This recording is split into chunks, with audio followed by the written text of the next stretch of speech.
Nggak mau bro, bro ngeyel masalahnya. Belum kok sudah curhat ini kita. Kan nampak sekali nih kalau mau debat beginian dengan kucing gua aja sanggup nih kucing ini. Ya sudah, sekarang begini, biar Ya. kamu halusinasinya tidak semakin tinggi, ya kan? Bisakah kamu duduk tenang gitu? Duduk, taruh HP-mu gitu, bisa nggak?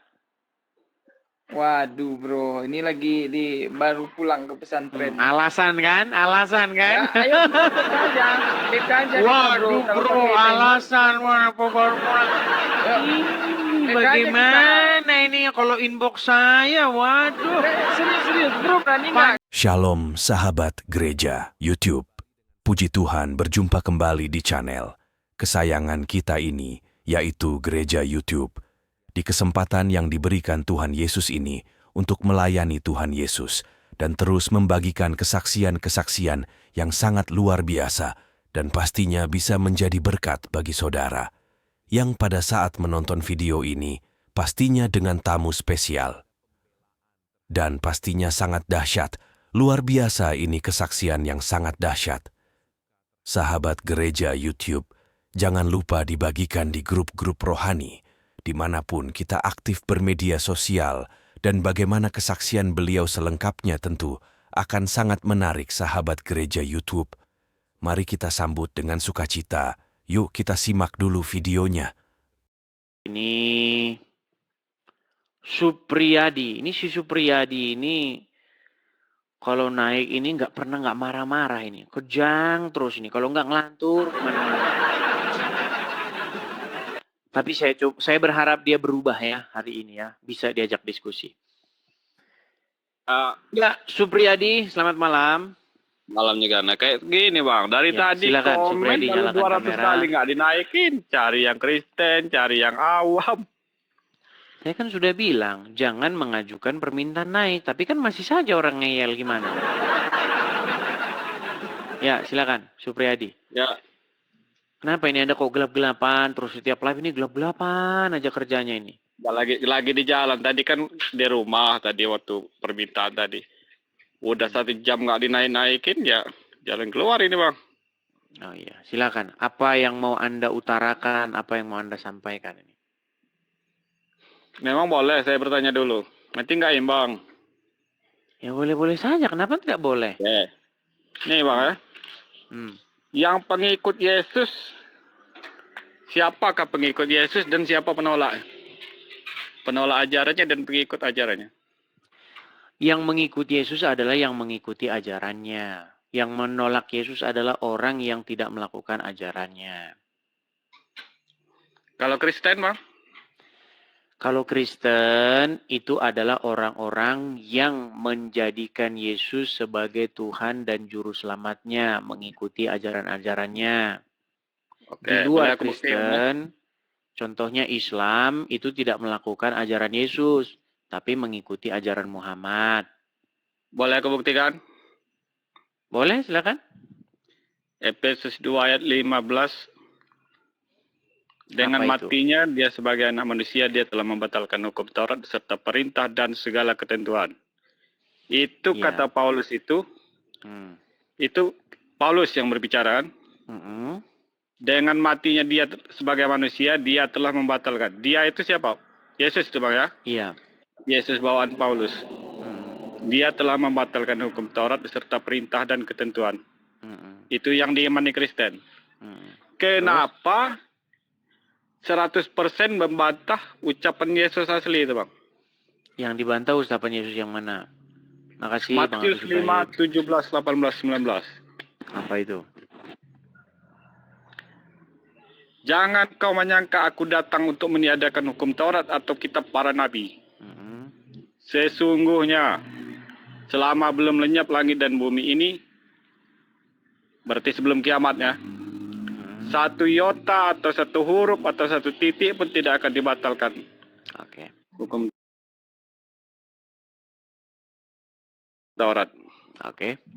Sebelum semua terjadi itu mengikuti pertekatan sebelumnya biasanya itu. Sebelum lenyap langit dan bumi. Ke-19 itu diperjelas. siapa yang meniadakan satu titik pun dan mengajarkan kepada orang lain akan mendapatkan kedudukan paling rendah di langit. Baik, Nah, jawab itu ya. perkataan Yesus Putra Maria itu, Bang. Perkataan baik. Yesus asli. Pertanyaan yang bagus. Tindakan di Efesus tadi itu Ya, pertanyaan yang bagus Yesus ya. bawaan Paulus. Nah, kenapa bertentangan 100%? Berarti kalau keduanya itu ada yang salah, Baik. partisi penyesat itu, Bang. Mana yang salah? Apakah Yesus Putra Maria ataukah Yesus bawaan Paulus? Oke, baik. 100% Sudah ya? itu, Bang, pertentangan. Sudah Ya. bisa saya jawab? Silakan. Baik. Jadi, kalau kita membaca sebuah ayat di dalam Bible, kita harus membaca konteks atau setidak-tidaknya 5 ayat sebelum dan sesudahnya. Jadi di situ Paulus itu tidak berbicara mengenai pembatalan hukum Taurat dalam pengertian yang Anda maksudkan. Yang dimaksud di situ, pembatalan hukum Taurat di situ, maksudnya adalah bagaimana dahulu di dalam hukum Taurat ada, jangan Anda kasih telinga. Ini gimana? Saya ngobrol, apa nggak ada headset atau bagaimana? Ada headset? Ya, silakan. Nggak apa-apa. Jangan dilihat ya, Bang. Nggak apa-apa. Biar lebih jelas. Oke. Jadi maksudnya itu begini, Bang. Di dalam konteks yang dibahas oleh Paulus itu adalah bagaimana pembatalan antara hukum antar bangsa, di mana dahulu orang-orang non-Yahudi, ya kan, orang-orang yang bukan orang Yahudi dari bangsa Goyim atau bangsa lain, itu tidak bisa masuk ke dalam umat perjanjian. Karena mereka harus melakukan dulu yang namanya proselit. Tahu proselit? Ya, silakan. Proselit itu adalah serangkaian tindakan-tindakan untuk masuk agama Yahudi. Nah, sekarang karena hukum Taurat itu sudah digenapi oleh Yesus, jadi sekarang semua bangsa sudah beroleh jalan untuk masuk ke dalam umat Tuhan. Makanya orang-orang non-Yahudi seperti orang Yunani, orang Indonesia, ya kan, orang bangsa-bangsa dari manapun, itu bisa masuk ke dalam umat perjanjian. Kalau zaman dulu tidak bisa. Harus dibedakan, ada bangsa Yahudi, ada bangsa non-Yahudi. Sekarang, setelah Yesus menggenapi hukum Taurat itu, sudah tidak ada lagi yang demikian. Itu perikop ayat itu, kalau Anda baca sebelum dan sesudahnya. Iya, walaupun dibaca dari awal sampai ujung itu, Bang, tidak berubah konteksnya. Itu ya sudah, hukum Taurat saya bacakan setelah, ya. Mau saya bacakan? Nanti dulu, Bang. Setelah Baik, Yesus saya bacakan mati di ya. tiang salib. Iya, tapi batasnya itu. Makanya saya bacakan. Makanya itu berbicara Bang. mengenai tembok pemisah antara orang Yahudi dan bukan Yahudi. Satu Saya menit bukakan. Aja, 1 menit aja. Itu batas tidak berlakunya itu sampai Yesus terangkat. Kan ngeyel lagi. Sedangkan di Matius tadi sebelum. Oke, saya bukakan ya. Tadi apa tadi? Itu selama Sebentar. Tadi apa surat Paulus surat apa tadi? Efesus 2 ayat 15. Baik. 2 ayat 15. Efesus 2 ayat 15. Baik ya. Sebelum ke 15, kita mulai dulu dari sebentar. Ini saya inikan dulu, kurang pencerahannya. Nih, dipersatukan di dalam Kristus. Kita mulai dari ayat yang 11 ya. Oke, karena perikopnya ini dipersatukan dalam Kristus. Karena itu, ingatlah bahwa dahulu kamu, nih perhatikan, sebagai orang bukan Yahudi, menurut daging yang disebut orang-orang tak bersunat, oleh mereka yang menamakan dirinya sunat, yaitu sunat lahiriah yang dikerjakan oleh tangan manusia. Bahwa waktu itu kamu tanpa Kristus tidak termasuk kewarganegaraan Israel dan tidak mendapat bagian dalam ketentuan-ketentuan yang dijanjikan, tanpa pengharapan dan tanpa Allah di dalam dunia. Tetapi sekarang di dalam Kristus, kamu yang dahulu jauh menjadi dekat oleh darah Kristus. Karena dialah damai sejahtera kita yang telah mempersatukan kedua belah pihak, yang telah merubuhkan tembok pemisah, yaitu perseteruan.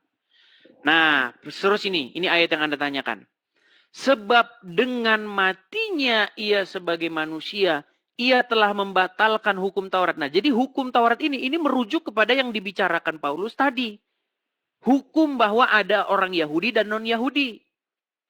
Nah, dengan matinya dia sebagai manusia, ia telah membatalkan hukum Taurat. Yang tadi itu, hukum itu. Dengan segala perintah dan ketentuannya untuk menciptakan keduanya menjadi satu manusia baru di dalam dirinya, dengan itu mendamaikan damai sejahtera. Dan untuk memperdamaikan keduanya dalam satu tubuh dan satu Allah oleh salib, dengan melenyapkan perseteruan pada salib itu. Jadi ini berbicara bagaimana ada pemisahan dulu antara... Silakan bertanya, tetapi saya menanggapi dulu ya nanti ya. Baik. Saya jawab. Saya mau kasih tahu Anda ya. Saya mau kasih tahu Anda. Satu-satunya nabi ya setelah ada hukum Taurat yang tidak mengerti hukum Taurat itu cuman Muhammad. Sebentar, coba. Ini jangan Anda turunkan ini wajah Anda. Boleh nggak ditanggapi? Sebentar dulu. Ini ketika saya bicara, Anda jangan takut.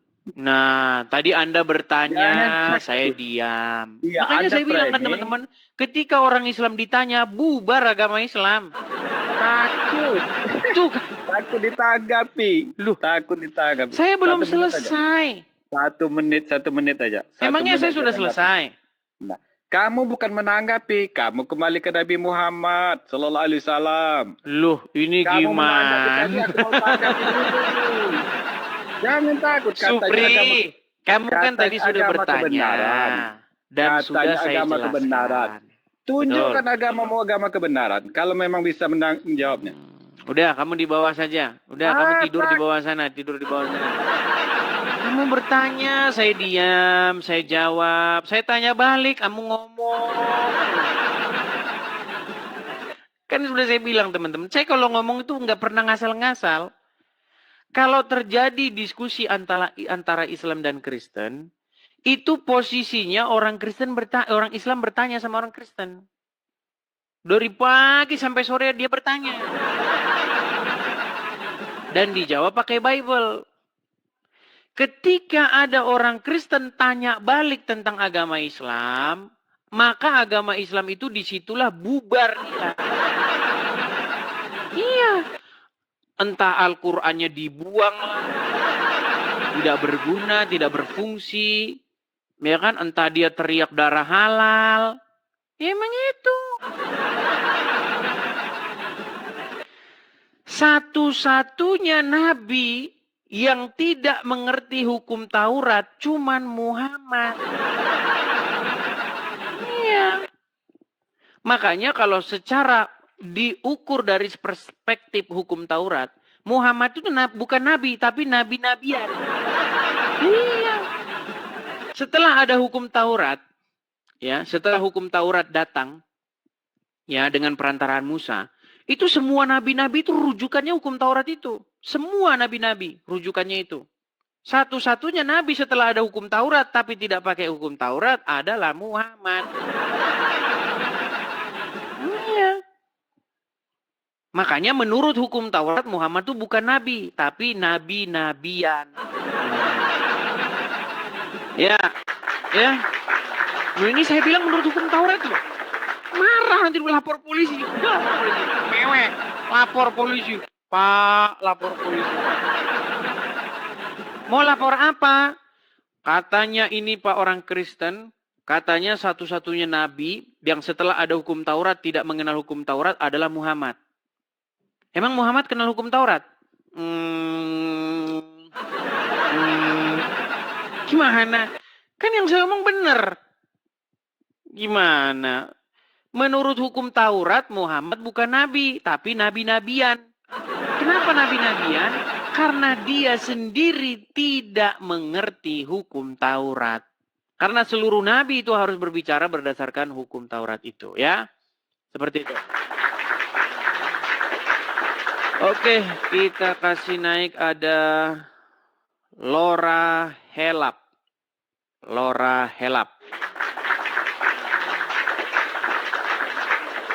Ya, sudah jam 10 ya. Mungkin teman-teman juga sudah pada ngantuk-ngantuk ini. Ya, Lora Helap, selamat malam Bang Lora. Ya, selamat malam. Ya, silakan Bang Lora, nyalakan kamera Anda. Ya, sabar.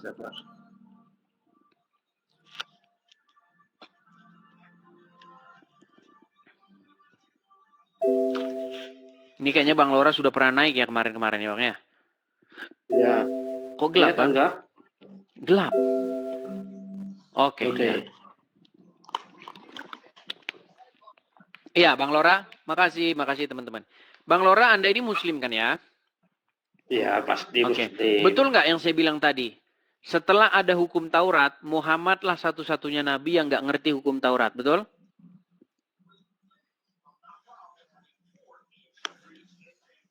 Ini Bang, Taurat, Zabur, Injil disempurnakan oleh Al-Quran Bang. Jangan ke situ dulu. Jangan ke situ dulu. Ini macam ngomong kayak robot nih. Kalau Muslim kalau ngomong Taurat, Zabur sudah disempurnakan. Kayaknya jawabannya itu udah kayak robot. Gini. Bukan itu yang saya tanyakan Bang Lora. Gini, yang saya tanyakan itu adalah apakah Muhammad mengerti hukum Taurat Bang Lora?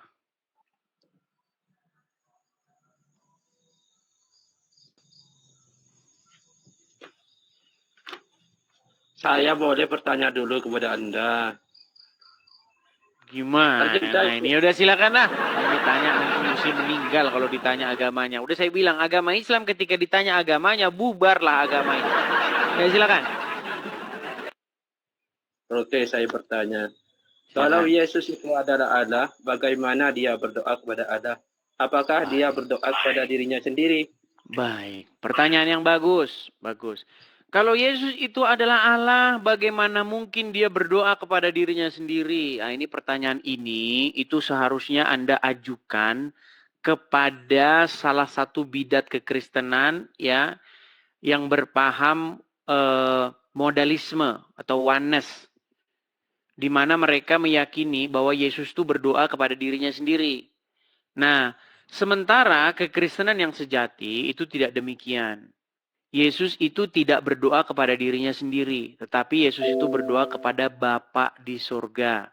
Nah, Bapa di surga itu jabatannya itu adalah Allah atau Elohim. Yesus pun juga menjabat jabatannya juga Elohim. Nah, masalahnya yang banyak orang tidak tahu apa pengertian Allah itu. Oh, terjeda Bang, sampean Bang. Terjeda dari mana? Kalau suara lancar begini kok terjeda? Iya, suaranya lancar, tapi orangnya tidak ada, terjeda di sini. Iya sudah, tapi Anda bisa mendengar suara saya kan? Iya bisa. Iya. Jadi yang menjadi problem itu adalah kita harus mengerti definisi Allah itu apa dulu. Coba, apa definisi Allah? Atau bahasa Inggrisnya itu God. Atau bahasa Ibraninya itu Elohim. Atau bahasa Arabnya itu ilah. Apa definisinya? Kalau definisinya Tuhan itu adalah Rob Bang. Definisinya Tuhan. Yang ditanya definisinya Allah. Apa definisinya Allah atau ilah bahasa Arabnya? Ilah itu apa sih? Ilah. Apa Bang? Udah dibawa dulu. Kayak begini mau dia diskusi. Aduh. Oke, kita kasih naik ada Ahmad Lisanuddin.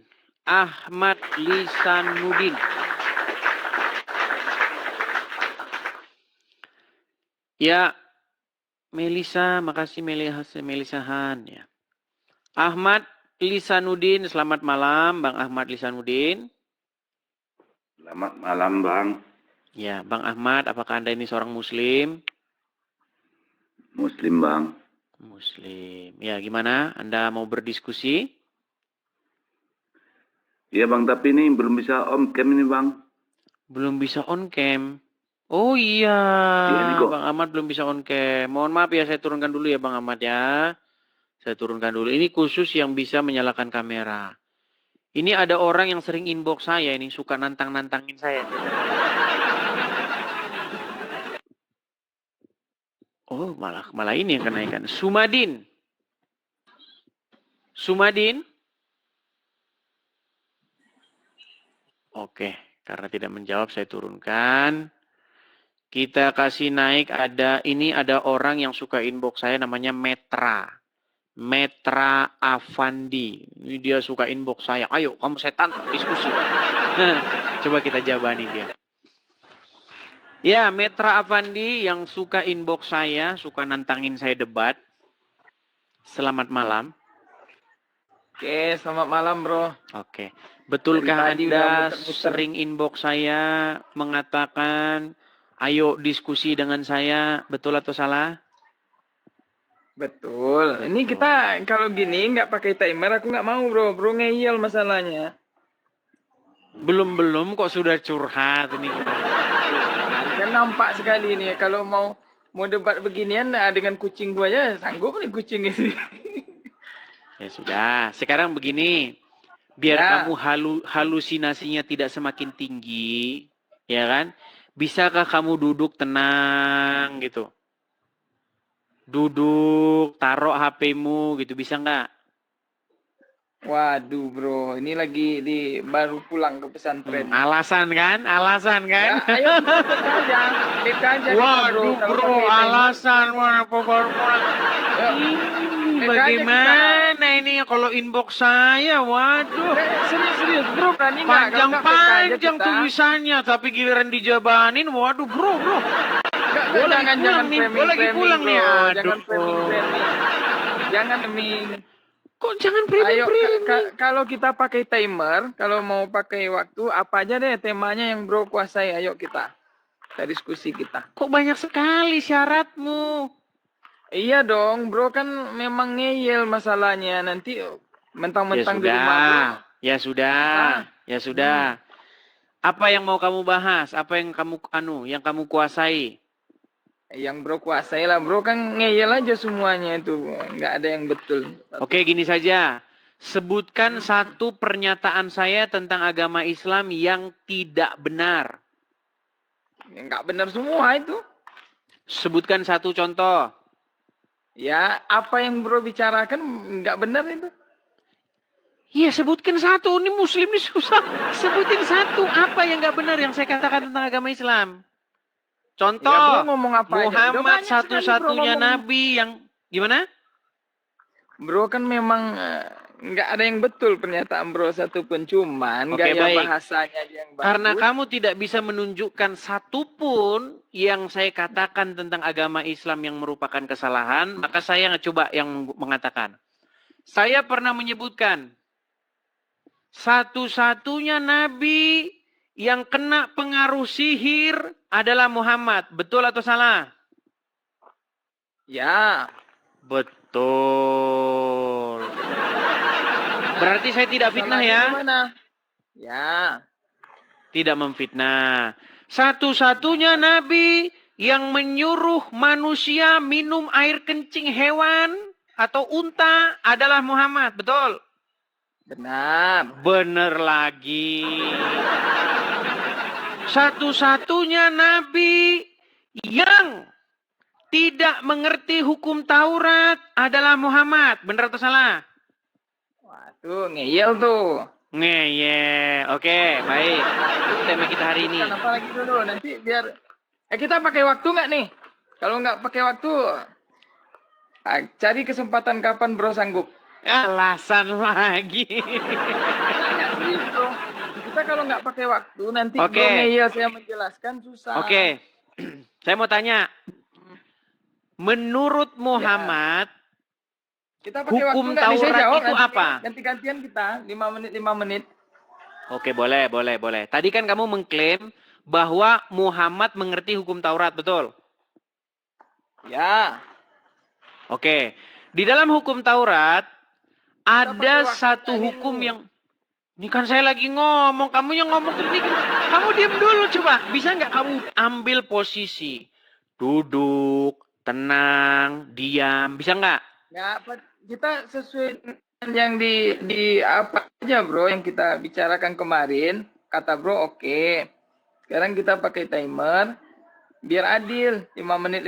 Nanti tak tanya juga bro. Biar bagus. Sekarang waktu saya gimana? Ayo pakai timer dong. Oke, baik. Kita pakai waktu ya. Sekarang jam 22 lewat 13 menit. Oke? Oke, 5 menit nanti saya berhenti. Baik. Saya mulai ya. Gini. Kamu mengklaim bahwa Muhammad mengerti hukum Taurat. Tapi sebenarnya faktanya Muhammad tidak mengerti hukum Taurat. Kenapa? Saya kasih contoh. Di dalam hukum Taurat, ada satu perintah di mana bunyinya jangan kamu mengingini istri orang lain, istri sesamamu. Ya. Tetapi di dalam Al-Quran, Muhammad dan Tuhan karangannya malah bersekongkol untuk mengambil istri orang lain. Betul nggak?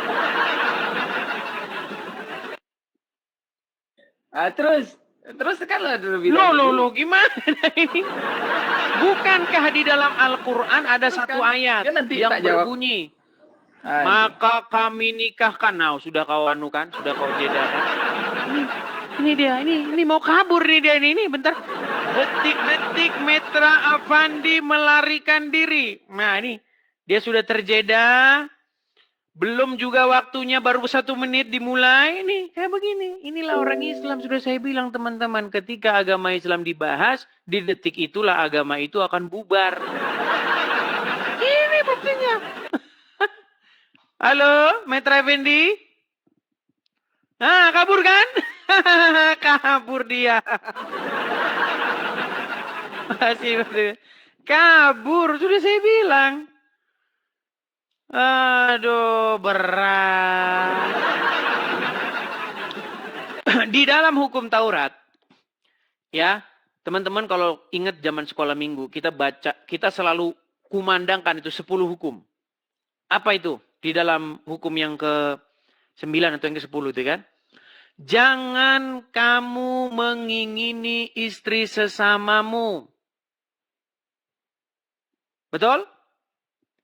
Nah, ketika hukum Taurat mengatakan jangan kamu mengingini istri sesamamu, di dalam Quran, Muhammad dan Tuhannya malah melakukan hal yang bertentangan. Loh, saya tunjukkan ayatnya ya. Waduh, memang berat ini memang ya. Nih. Surat Al-Ahzab ayat yang ke-37. Bagaimana di sini Allah, Muhammad dan Tuhannya Muhammad itu melanggar hukum Taurat? Iya, malah Muhammad dan Tuhannya sekalian. Nih, perhatikan. Inilah bukti bahwa Quran ini, teman-teman, ini mustahil Quran ini adalah kelanjutan dari kitab-kitab sebelumnya. Perhatikan. Perhatikan ya. Nih. Perhatikan. Dan ingatlah ketika kamu di sini maksudnya Muhammad, berkata kepada orang yang Allah telah melimpahkan nikmat kepadanya, dan kamu juga telah memberikan nikmat kepadanya, maksudnya Zaid. Tahanlah terus istrimu. Dan bertakwalah kepada Allah. Sedang kamu menyembunyikan di dalam hatimu apa yang Allah akan menyatakannya. Dan kamu takut kepada manusia. Sedang Allah lah yang lebih berhak kamu takuti. Maka tatkala Zaid telah mengakhiri keperluan terhadap istrinya atau menceraikannya, kami kawinkan kamu dengan dia supaya tidak ada keberatan bagi orang mukmin untuk mengawini istri-istri anak angkat mereka. Nih. Jadi menurut hukum Taurat, jangan kamu mengingini istri sesamamu. Nah di dalam Al-Quran justru malah Allah mendukung Muhammad mengawini bekas istri anak angkatnya. Bagaimana kalian muslim mempromosikan bahwa agama Islam meneruskan agama hukum Taurat? Aduh, berat. Jadi ketika kalian muslim mengatakan bahwa Al-Quran meneruskan kitab sebelumnya, double. Bohong yang nyata. Gitu loh. Kabur kan si Metra kan? Kabur sudah. Ini kan bercerita nih. Kalau dibaca tafsir-tafsirnya ya. Saya pakai tusuk-tusuknya dulu sebentar. Nih. Aduh. Waduh, jatuh lagi. Aduh, kemana ini? Nih ya. Di sini kalau kalian baca penjelasan-penjelasannya. Nih. Ini tentang Muhammad. Ya. Yang menikahi bekas istrinya. Istri anak angkatnya nih. Nih. Dan ketika kamu nih, biarkanlah istrimu Zainab binti Yahsi dalam ikatan perkawinanmu. Dan jangan mentalaknya. Ini kata Muhammad. Bertakwalah kamu kepada Allah, wahai Zaid. Padahal, dan kamu menyembunyikan di dalam hatimu. Apa yang Allah wahyukan kepada kamu. Ya kan? Jadi Muhammad mengucapkan sesuatu yang berbeda dengan apa isi hatinya. Dia bilang sama Zaid, tahan terus istrimu Zaid, tahan terus. Padahal kamu menyembunyikan dalam hatimu, wahai Nabi, apa yang Allah wahyukan kepada kamu, yaitu talak Zaid terhadap istrinya dan menikahkan kamu dengan mantan istrinya tersebut. Nah ini Allah malah sama Muhammad malah mendukung untuk Zaid itu menceraikan istrinya dan akhirnya istrinya jadi istri Muhammad. Aduh, makanya kata Aisyah, apa kata Aisyah? Aku tidak pernah melihat Tuhanmu itu, wahai Muhammad, kecuali begitu cepat menuruti hawa nafsu. Aisyah yang bilang begitu. Aisyah bilang bahwa Tuhannya Muhammad itu tiada lain, tidak pernah dilihat oleh Aisyah. Kecuali begitu cepat menuruti hawa nafsunya Muhammad. Itu loh. Ini sangat berbeda dengan, nih saya tampilkan Bible kita. Nih, ini apa isi hukum Taurat nih. Perhatikan. Apa yang tertulis dalam hukum Taurat? Nih.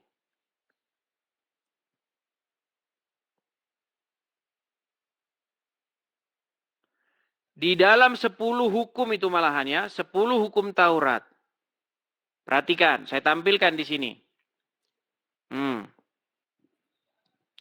Kita tampilkan.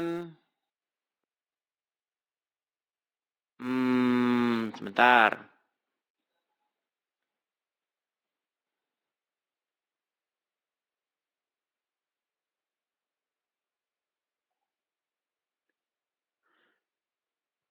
Sabar ya, sabar teman-teman. Di dalam hukum Taurat nih. Nih ya. Keluaran 20 pasal 17. Jangan mengingini rumah sesamamu. Jangan mengingini istrinya.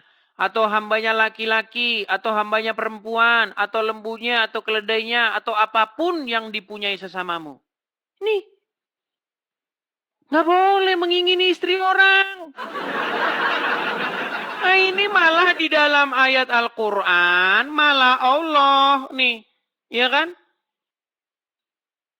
Muhammad sih malah bilang, tahan terus istrimu Zaid, tahan terus. Malah Allah yang bilang. Ya nggak tahu, jangan-jangan ya Allah ini juga ya. Makanya saya bertanya-tanya, apakah Allah ini adalah akal-akalannya Muhammad? Saya bertanya, apa jangan-jangan Allah ini akal-akalannya Muhammad untuk melancarkan aksinya? Makanya Aisyah bilang, aku tidak pernah melihat Tuhanmu kecuali begitu sigap menuruti hawa nafsu. Iya. Nih, itu kata Aisyah loh. Banyak orang gak percaya nih. Nih. Di dalam Bukhari, perhatikan ya. Bukhari 4414. Nih, saya tunjukkan nih. Bukhari 4414. Apa kata Aisyah? Nih. Perhatikan nih. Ya. Kamu boleh menggauli siapa-siapa yang kamu kehendaki di antara mereka. Dan boleh pula menggauli siapa-siapa yang kamu kehendaki. Dan siapa-siapa yang kamu ingini untuk menggaulinya kembali dari perempuan yang telah kamu cerai, maka tidak ada dosa bagimu. Saya Aisyah berkata, demi Allah, saya tidak melihat Robmu kecuali sangat cepat menuruti keinginanmu. Aduh. Aisyah ngomong, saya tidak melihat Tuhanmu itu Muhammad kecuali sangat cepat. Cepat dia, gesit menuruti keinginan. Nah, kata keinginan ini bahasa Arabnya di sini itu hawa. Ya. Hawa. Nih, hawa ika nih. Kelihatan kan? Saya tidak melihat Tuhanmu kecuali cepat menuruti hawa ika, hawamu, hawa nafsumu. Aisyah yang ngomong gitu, bukan saya. Aduh. Saya heran kenapa setiap turun celana muncul air. Aduh, heran saya. Kan sudah saya bilang teman-teman, jikalau teman-teman muslim mendapati bahwa saya fitnah, buktikan bahwa saya fitnah. Bikin laporan ke Mabes Polri kalau saya fitnah. Nekat yang nyata kalian ini. Saya itu tidak pernah fitnah. Ini si Metra nih, udah dikabur. Ayo Metra, silakan nyalakan kameramu. Kenapa kamu tadi kabur? Oh, ini kok salah. Sebentar, saya turunkan dulu. Metra tadi saya pencet, kok malah yang lain. Nih, Metra. Kenapa kamu kabur-kaburan, Metra?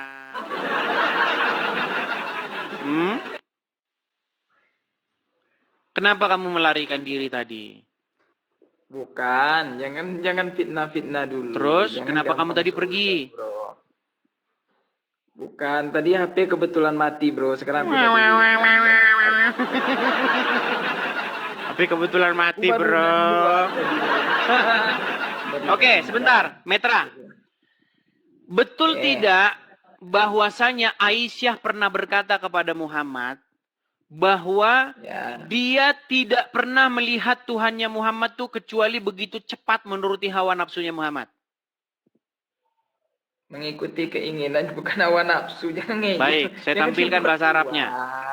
Nih, sebentar, saya balik kamera saya. Iya, ini saya nampilkan bahasa Arabnya. Nih, ini tulisannya hawa ika, betul nggak? Mana nih? Jeddah nih, bro. Ah, alasan kan. Ini loh, hawa ika, betul nggak? Kreator akan segera kembali, itu tulisan di sini, bro. Serius. Kreator akan segera kembali. Jeddah, bro. Berat. Di mana di sini kreator akan segera kembali? Biar aku screenshot ya. Waduh. Jeda katanya. Berat, saudara-saudara. Ngeri, bah. Ngeri. Biar aku tampilkan. Tadi sudah saya tampilkan. Gimana sih? Biar aku tengok kirimkan ya, mamu, bro. Waduh. Nih, sekarang kamu bisa lihat saya nggak? Sekarang bisa lihat saya? Enggak. Nggak bisa lihat saya. Kebanyakan makan daging kurban nih. Oke lah, baik. Kita buang dulu dia. Udah konslet. Nekat yang nyata kamu bilang. Kok bisa-bisanya kamu bilang saya nggak kelihatan? Aneh banget kamu itu. Pura-pura gila. Kamu kebanyakan makan lemak, makanya tertutup. Tertutup lemak. Oke. Kita lanjutkan lagi ya teman-teman ya. Oh ya, kita iklan dulu teman-teman. Sekali lagi ya teman-teman ya. Teman-teman pastikan Anda follow akun saya yang asli. Karena banyak sekali akun-akun palsu. Saya hitung teman-teman akun. Nah, saudara, gereja YouTube itu tadi videonya sangat luar biasa ya, saudara. Bagaimana beliau menceritakan rentetan dari apa yang dirasakannya, apa yang dialaminya, sangat luar biasa dan pastinya dahsyat, luar biasa. Buat saudara gereja YouTube nggak usah payah. Payah cukup katakan di kolom komentar atau tuliskan Tuhan Yesus baik atau Yesusku maha besar, Yesusku sangat dahsyat. Hanya dengan menuliskan itu di kolom komentar saudara sudah ambil bagian di pelayanan gereja YouTube. Dan pastinya kami terus semangat lagi buat konten rohani. Tolong balas di komen dengan katakan Tuhan Yesus baik atau Tuhan Yesus maha besar. Terima kasih, itu saja mungkin video dari saya. Terima kasih saudara gereja YouTube, jangan lupa dengarkan pengumuman sepekan ini. Tuhan Yesus memberkati. Ayo berpartisipasi dalam kebaikan bersama Yayasan Cipto Pelito Kasih. Mari kita bersama-sama memberikan sedikit berkat dan menyisihkan sebagian dari yang kita miliki untuk mendukung rumah Yayasan Cipto Pelito Kasih.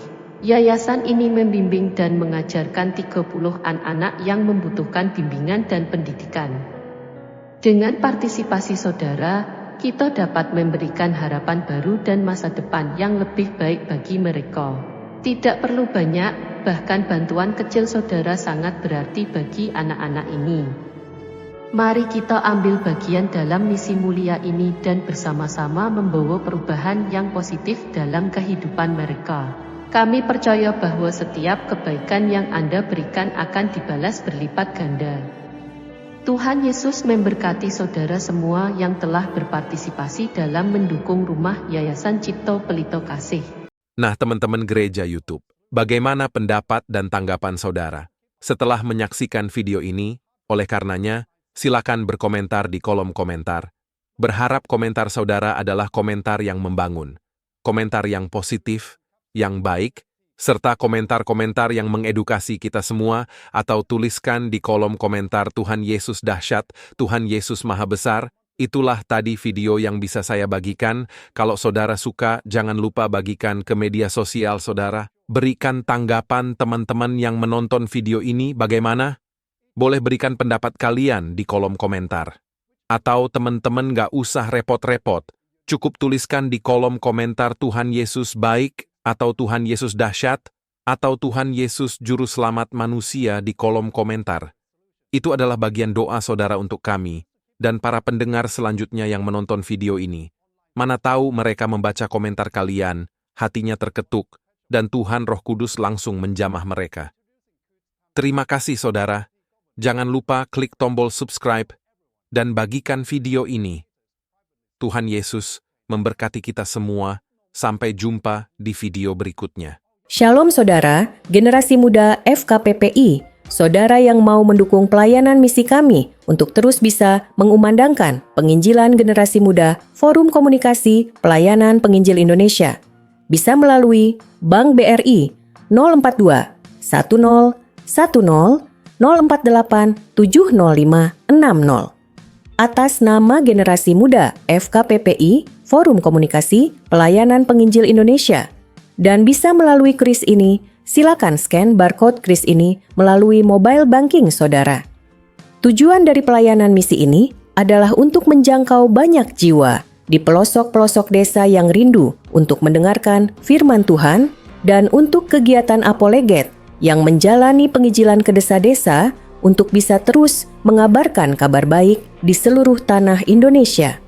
Selain melalui media sosial YouTube, kita tetap terus bisa menyuarakan kabar baik secara offline. Boleh dukung asosiasi ini melalui rekening ini dan bisa melalui kris mobile banking ini. Dengan cara scan barcode kris ini di mobile banking saudara. Terima kasih, biarlah kami berdoa agar semua kebaikan dan taburan saudara Tuhan yang membalas berlipat kali ganda. Tuhan Yesus memberkati saudara